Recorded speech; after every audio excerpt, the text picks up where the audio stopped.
So today I wanted to talk about whether or not it's okay to be okay with being fat, overweight, morbidly obese, super morbidly obese, whatever, whatever you are. So before we get into that, I'll talk a little bit about my weekend. I had a great weekend yesterday. I did 10 miles worth of hiking, jogging, elliptical machine. It was a great day for exercise. Saturday I worked out Saturday morning, did 45 minutes. Didn't get to work out that night, spent some time with my family. Still a great weekend. So let's talk about the stigma that's out there, or I guess what people are starting to view as the norm, or what's okay. And I probably would have had a different opinion of this a year ago or 2 years ago. But I see these videos now on YouTube where people are advocating that it's okay to be obese as long as you're happy with yourself. And I understand what they're saying. I think I know where they're coming from. I know it's frustrating, difficult to lose weight, and at some point you just don't feel like you can lose the weight. And at that point, they try to justify it. They try to live with it, and they stop trying to fix the problem. And I know there are people that argue that it's not a problem, it's just a new way, it's the new way of life for some people. So here's my stance on it. First off, everybody should love themselves, no matter what their shape and size is. However, if you actually love yourself, you care more about living and the quality of your life than you do about the one aspect of your life, which to me, I love food. Okay, I didn't get to 500 pounds by not loving food. I loved food more than I loved myself. For a long time, I didn't love myself. So it's important to stop, and if you're telling yourself you love yourself, you need to really look at if you do love yourself and if you are loving yourself. I think once you really, really love yourself, you're going to look at your conditions, and this goes with anything, not just weight, but anything you're doing in your life, and you're going to improve it, and you're going to do everything you can to make your life better. So let's say you do love yourself. What's another reason you would want to lose this weight? And so this might not be true for everybody, but for me it is true. I look at being overweight and what it did to me as far as all the other aspects of my life. I am, and one might be the cause of the other, or vice versa, but I seem to be an extreme procrastinator. It has gotten better since I've been losing weight, but it seems like I've gotten into the mode of, I'm going to do this tomorrow, or I've got 2 weeks to do this, or I've got a lifetime to do this. You've got to get out of that mode,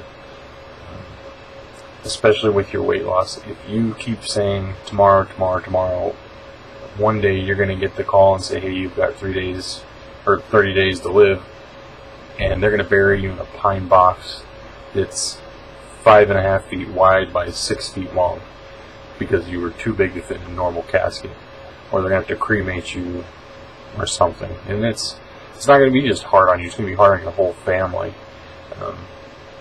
But to me, it's selfish to say to yourself, it's okay that I'm super morbidly obese, or whatever, and rely on everybody else to take care of you.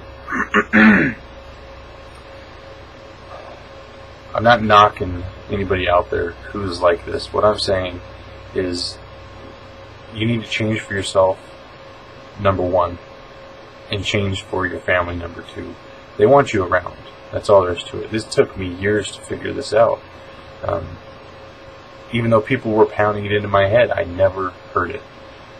So really stop and look at what's going on in your life, make the changes you need to make.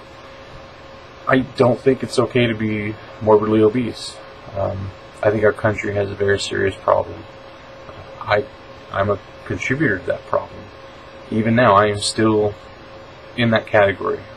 I won't be for long, but I am in that category.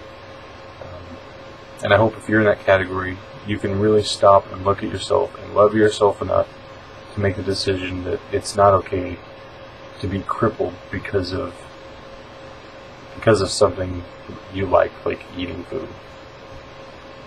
Okay, so now that I'm off that soapbox, I want to talk about real quick a habit or a craving or an addiction I have that is extremely difficult to deal with. The last 4 months, I think I've done a pretty good job of curbing it.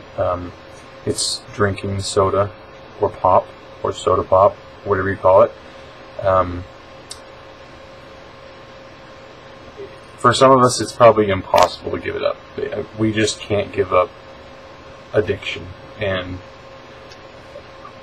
it's very difficult. Shouldn't say impossible. Nothing's impossible. One thing that has helped me with this, and I did this cold turkey for 3 months, and then it hit me hard. The thing I did, which I know some people might not agree with this, but I think it's genius. So when I crave a soda, and I mean I wait till the craving gets pretty bad, which might not be the best thing either, but still I wait till it gets pretty bad. Then I go to the store and I buy a single can or a single 20-ounce bottle of whatever soda I want at the time. I do not keep soda on stock. I do not keep soda in the house. It is not there to get access to easily. That helps me a ton. But before I drink my soda, what I do is I gorge on water. I drink as much water as I can till I can't drink anymore. And what that lets you do is it takes away your thirst. And if you really were craving that, the craving is still there, and you can drink a lot less of the soda than you would have had to before just to quench that craving, because now the thirst is gone. And when you combine the thirst with the craving, that's when things really get out of hand. And now you're drinking not just for your craving, you're also drinking to quench your thirst. So most of the time it makes you thirstier. So that's a big help for me. It really has cut back on my cravings. It's also helped me reduce the cravings. I don't know that I'll ever stop craving soda. That's just one of the things that, when you've had it for 30 plus years of your life, it's kind of hard to stop craving it. But anyways, those are my thoughts for the day. I'm going to include a link to another video that is kind of inspirational to me, so check that out. And like always, if you need help, you just got to ask.